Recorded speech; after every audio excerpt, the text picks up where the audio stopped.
Welcome to U.S. Focus Analysis 24. This is the channel where we tell you what the mainstream coverage is missing, the architecture behind the headlines, the structural collapse happening beneath the surface.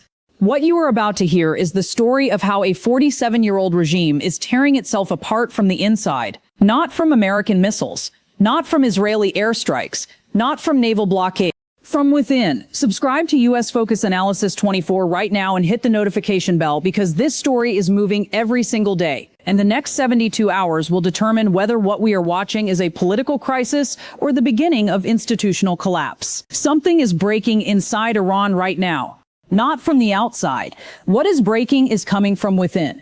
The generals are fighting the diplomats. The clerics are losing control. The streets are burning. And the regime that spent 47 years telling the world it would never surrender just surrendered its most sacred possession, the nuclear program. The red line that commander after commander swore on their lives would never be crossed. It was crossed. And what happened the moment that news reached the streets of Tehran, Mashhad, Isfahan, and 200 other cities across Iran is something no American bomb, no Israeli airstrike, and no Western sanction ever managed to produce. The Iranian people turned on the IRGC. The Islamic Revolutionary Guard Corps, the institution that built the Islamic Republic and has controlled it for nearly 5 decades. To understand why that moment is so historically devastating, you need to understand the trap that was built before it. Because what the United States constructed at the Strait of Hormuz was not a conventional military operation. It was something far more sophisticated, far more dangerous, and far more effective than any weapon ever dropped on Iranian soil. Washington did not want to defeat Iran from the outside. Washington wanted Iran to defeat itself. The blockade was designed as a 3-dimensional weapon. The military layer stops the ships. The economic layer cuts oil exports and chokes every import Iran depends on. But the third layer is the most devastating. The psychological layer designed to shatter the regime's internal cohesion, to make trust impossible inside every corridor of power in Tehran, to turn the regime's own centers of authority against each other until the weight of suspicion does what no bomb could accomplish. And it is working with a precision that even the architects of the strategy may not have fully anticipated. Here is what makes this trap so ingenious. Normal commercial traffic through the Strait of Hormuz is flowing. The world economy is largely unaffected. Saudi tankers pass freely. Emirati vessels move without interference. Only Iranian ships are being stopped. Only Iranian ports are locked. Only Iran is isolated. And every possible response Iran considers makes the situation worse. Iran cannot close the strait in retaliation. The United States is already controlling it. Iran cannot threaten to cut global oil supplies. That card has been neutralized, and Iran cannot survive economically without its oil revenue. That revenue has effectively fallen to zero. According to intelligence assessments cited in the source material, Iran's oil storage capacity will be completely full within 10 to 14 days. When storage fills, production wells must shut down. A shut well does not reopen with the flip of a switch. Reservoir pressure drops, geological damage begins. Some wells take months to recover, others never do. The blockade is not just cutting exports. It is permanently degrading Iran's long-term production capacity in ways that will outlast any ceasefire agreement. This is not a temporary economic pressure. This is infrastructure destruction happening in slow motion, invisible to the outside world, but catastrophic in its permanence. The refinery paradox is compounding the damage in a way that has stunned ordinary Iranians into a rage they cannot contain. Iran is the world's 4th largest oil producer, but its refining capacity cannot cover its own production. It must export crude and import refined gasoline and diesel. Right now, both sides of that loop are blocked. Nothing going out. Nothing coming in. In a country sitting on enormous oil reserves, people are standing in fuel lines stretching for kilometers. Families are paying 40% more for food. Hospitals are running out of medicine. Cancer treatments have stopped. ATMs are running empty. Businesses are shuttering across every major city simultaneously. This is hitting the Iranian regime at its most fragile nerve because Iran's social contract, the silent agreement between the government and its people that kept the Islamic Republic functioning for 47 years, was always built on economics. No freedom, but cheap gasoline. No democracy, but bread on the table. That agreement has been shredded. And the people most furious about it are not the regime's longtime critics. They are the regime's own supporters, the people who sent their sons to fight, the people who endured decades of sanctions, the people who accepted hardship because they genuinely believed the ideology behind it. And they have arrived at a conclusion the IRGC cannot manage, cannot suppress, and cannot co-opt. They were lied to. The resistance economy was a slogan. Self-sufficiency was propaganda. The billions poured into Hezbollah, into the Houthis, into Iraqi militias were paid for by Iranian citizens told they were financing resistance when they were actually financing a strategy that left them without electricity, without water, without medicine, and now without fuel. A 12-hour power cut in Tehran is not an abstraction. It is a family sitting in the dark in winter. A fuel line stretching for kilometers is a driver who cannot get to work, a farmer who cannot run a pump, a factory that cannot produce anything. Food prices rising 40% is a mother calculating which meal she can afford for her children today and which one to skip. This is where the fracture becomes visible. Because Iran is not a monolithic state, it is a collection of competing power centers, and the blockade has turned those centers into openly hostile factions.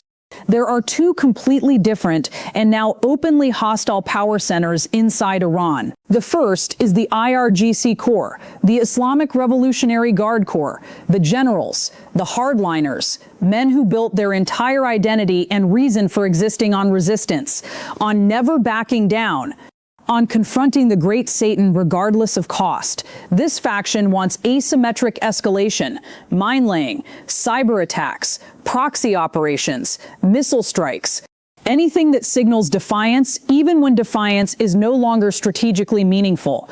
Because for the IRGC, backing down is not a tactical decision. It is an existential surrender. The Revolutionary Guards were not built to make deals. They were built for conflict. As long as there is conflict, they are necessary. As long as there is an enemy, they have purpose. The moment there is peace, they must answer for what they have done to Iran's people, its infrastructure, its economy, and its future. The second power center is the diplomatic wing. President Pezeshkian's government, the technocrats, the pragmatists who want to keep the regime standing, even if it means sitting at a negotiation table. This faction has been saying something behind closed doors that would have been unthinkable 1 year ago. The economy will completely collapse within 3 to 4 weeks. A ceasefire must happen. A deal must be reached, whatever it costs. According to reports leaking from inside Tehran, this clash had been building quietly for 2 years. The blockade became the moment the hidden fracture became a visible and irreparable crack, and then one moment changed everything. On April 17th, Iran's foreign minister posted on social media announcing that all commercial vessel passage through the Strait of Hormuz had been fully restored, a unilateral declaration. No deal behind it, no guarantee, no concession received in return. A single statement that burned Iran's last remaining card without getting anything back for it. The Strait of Hormuz was Tehran's leverage. As long as the threat of closure existed, oil prices stayed elevated. That pressure gave Iran room at the diplomatic table. The foreign minister eliminated that leverage with one post and received nothing in return. Washington's response was immediate. The United States military confirmed the blockade continues. It does not matter what Iran announces. That same day, Trump stated that Iran had agreed not to pursue nuclear weapons and would hand over its enriched uranium stockpiles. Whether every detail was accurate in that precise moment no longer mattered. What mattered was what happened inside Tehran when those words were heard. Regime figures across the government, across the IRGC, across the clerical establishment saw it as either a fabrication or a betrayal, and the explosion from within began. IRGC-linked media accused the foreign minister of treachery. Hardline commentators on state television called him the architect of appeasement. Since that announcement, he has neither spoken publicly nor been seen. Parliamentarians began openly turning on their own leadership. And then the third front ignited, the streets. But what is happening on Iran's streets right now is categorically different from every previous protest wave the Islamic Republic has survived. In 2009, it was the Green Movement. In 2019, the gasoline price protests. In 2022, the Masa Amini uprising. Each time, the people on the streets were largely drawn from populations the regime categorized as the opposition. This time is different. This time, the people pouring into the streets across more than 200 cities in all 31 provinces include the regime's own base. Process that for a moment. The regime's own supporters are in the streets demanding the IRGC step down. The regime's own military families are questioning why their sons died. The regime's own workers are asking why their government poured billions into Beirut and Sana'a and Baghdad, while ordinary Iranians carried water containers through the streets of their own capital. That contradiction can no longer be hidden, and when a regime's own base stops believing in it, the only thing keeping it standing is fear. And fear only works when the one doing the fighting looks powerful. The Iranian regime does not look powerful right now. President Pezeshkian reportedly told IRGC commanders directly the words that define this entire moment. If there is no ceasefire, the economy will completely collapse within 3 to 4 weeks. The IRGC did not listen, because it cannot listen. Its entire institutional existence depends on not listening.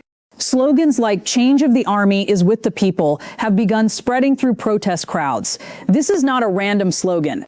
It is a deliberate message directed at Iran's regular military, the Artesh, a call to the professional soldiers who are not the IRGC, who do not share the Revolutionary Guard's ideological DNA, who have their own growing discontent with the war the IRGC chose to fight. Because the Artesh and the IRGC are entirely separate institutions with entirely different cultures, loyalties, and calculations about what comes next. And for decades, a controlled rivalry existed between the two, kept in check by Ayatollah Ali Khamenei's personal authority. Khamenei is gone. Mojtaba Khamenei was declared the new supreme leader following his father's death on the first night of the war. For over 35 days, there has been no image, no video, no public appearance. Only written statements read by others. Reports indicate he was wounded in airstrikes on Tehran and transported to Moscow on a Russian military aircraft when Iranian medical facilities proved insufficient. While the supreme leader lies in a Moscow hospital, the question of who actually leads Iran has no clean answer. And into that vacuum, 3 men have moved. IRGC Supreme Commander Vahidi, the country's de facto leader, a man shaped entirely by conflict for whom not negotiating is not a strategy. It is a reflex. Zolkadr, the National Security Council secretary, whose appointment was extracted from President Pezeshkian under IRGC pressure. And Mohsen Rezai, one of the IRGC's founding commanders, who in 1988 wrote to Ayatollah Khomeini arguing the UN ceasefire resolution should not be accepted. Khomeini overruled him, describing the decision as drinking poison. In 2026, there is no supreme leader capable of making Rezai drink the poison chalice. None of these 3 men were elected. None are clerics. All were formed in an era where resistance was always the answer, regardless of the cost borne by the population they claim to lead. And this is where the mullahs enter the picture in a way that has shaken the clerical establishment to its foundations. For 47 years, Iran was defined as a theocracy. Power flowed through religious authority. The clerics justified the IRGC's actions. The IRGC enforced the clerics' edicts. Each needed the other. Each gave the other legitimacy they could not generate alone. What is happening right now is the dissolution of that arrangement in real time. If a 3-person IRGC committee can govern the country without meaningful clerical input, then the theocracy has become a facade. The Islamic Republic is no longer Islamic in any governing sense. It is a military dictatorship with religious branding. The mullahs are watching decades of accumulated authority dissolve into irrelevance, unable to stop it. Trapped between military commanders who no longer need their blessing and streets that no longer respect them. A former culture minister went public with an assessment that would have been unthinkable a year ago. He warned openly that Iran was losing not just the military war, it was losing the psychological war. The regime's own former minister saying this publicly. The regime cannot hide that assessment anymore. It is out there. And every ordinary Iranian now has permission to think what they were not permitted to think before. And the proxy network, the axis of resistance Iran spent decades and tens of billions of dollars constructing, is simultaneously evaporating. It was never held together by military capability alone. It was held together by perception. The perception that Iran was powerful, that Iran's backing meant something. That perception is now broken. Hezbollah was already in rebuilding mode after losing supply lines. The Houthis were running increasingly pragmatic survival calculations. Iraqi militias had retreated under pressure from Baghdad, and all of these organizations witnessed the same pivotal moment. Iran could not hold its own territorial waters against the United States Navy. Tehran's deterrence was tested at the strait it had threatened for decades, and it collapsed. Hezbollah leadership is now asking the question that once asked cannot be unasked. If Iran cannot guarantee our security, why are our fighters dying for Tehran? The money flowing from Tehran to Beirut has stopped. The political support provided to Iraqi militias is no longer available. The promises made to partners across the region are falling flat in ways no revolutionary rhetoric can disguise. And Iran's own population watched for years as their government poured billions into Beirut and Sana'a and Baghdad, while ordinary Iranians carried water containers through the streets of their own capital. That contradiction can no longer be hidden. Subscribe to U.S. Focus Analysis 24 if you have not already done so. Hit that bell and stay with us, because what comes next is where this analysis goes deepest. Because we now arrive at the moment no analyst, no intelligence service, and no government truly believed it would see in this form. The nuclear program on the table. For 45 years, Iran's uranium enrichment was not just a weapons program. It was the regime's claim to regional power, its symbol of defiance, the IRGC's most sacred institutional possession. Commander after commander swore this was the red line that would never be crossed, never negotiated, never surrendered. By June of 2025, Iran held over 440 kilograms of uranium enriched to 60%. Enough material for more than 10 nuclear warheads. The breakout time had collapsed to nearly zero. That stockpile was distributed across 3 underground fortresses. Natanz buried in mountain rock. Isfahan holding roughly half the stockpile in tunnels more than 90 meters deep. Fordow built inside a mountain and considered resistant even to direct bombing. The Pentagon had drawn up plans to physically seize that stockpile by force. The 82nd Airborne parachuting into enemy territory. Special forces entering tunnels in hazmat suits. Former defense officials described it as a logistics nightmare more complex than Normandy. Theoretically possible, practically almost inconceivable. But the blockade made that plan unnecessary. Because Tehran's leadership did the mathematics the IRGC tried to prevent. What does a regime whose oil revenue has collapsed to zero do with enriched uranium? What does a country where people stand in water lines and medicine shortages are killing patients gain from a nuclear stockpile? Uranium is a bargaining chip. But regime survival is not a bargaining chip. It is the only calculation that matters when the clock is running out. According to Trump's statement on April 16th, Iran agreed not to possess nuclear weapons and to hand over its stockpiles of enriched uranium. The red line that 45 years of revolutionary identity was built around was effectively crossed by the regime itself, and it detonated inside Iran like nothing before it. Because the IRGC's upper command is now facing a choice between 3 options. None of them lead somewhere bearable. Option 1, accept the uranium handover. Institutional suicide for the revolutionary identity that gives the IRGC its reason for existing, but a survival chance for the regime's physical structure. Option 2, sabotage the decision. Move stockpiles, block access to facilities, and invite the Trump administration to put every remaining card on the table simultaneously. Option 3, attempt an internal coup against Pezeshkian, declare military rule, and hammer the final nail into a regime already collapsing under the weight of its own contradictions. Every option means loss. every path leads somewhere worse. What is visible right now underneath the fury in the IRGC's public statements is that reluctantly and with barely suppressed rage, they are being dragged toward the first option. But none of this is settled. None of this is finished. The Artesh is watching. Some commanders have begun voicing discontent that goes beyond private grumbling. The diplomatic wing is quietly trying to pull the regular military toward its position, an alliance that would completely shatter the IRGC's internal dominance. The IRGC reads political maneuvering it does not control as a coup attempt. And when the IRGC reads something as a coup, its response is historically brutal. Washington knows this, and Washington is waiting. Because waiting is the most powerful weapon Washington holds in this moment. Every day the blockade continues. Iran weakens further at the negotiating table. Every day the oil wells edge closer to forced shutdown. Every day the fuel lines grow longer. Every day more ordinary Iranians ask the question that regimes cannot survive being asked by their own base. Why are we paying this price? For whom? For what? Look at what the regime is doing to manage the streets.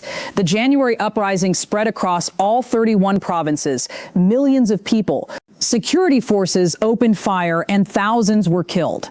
And when the regime tried to organize counter-rallies to demonstrate its support, it did something that reveals exactly how hollow that support has become. It threatened the families of detained protesters. Attend the rally, show public support for security forces, or your relatives' prison sentences will be increased. When a government fills its support demonstrations through execution threats directed at grieving families, the only thing keeping it standing is fear.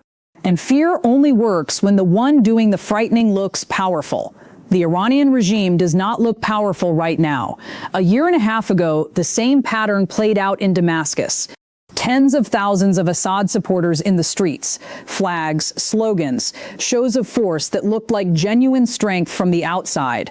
And when Assad fled, everything evaporated overnight. The Soviet Union did not collapse from external military pressure. It collapsed because its own bureaucrats stopped believing in it. The Shah had one of the most modern militaries in the region. And when that army refused to fire on its own people, the entire structure ended within weeks. History does not repeat in identical form.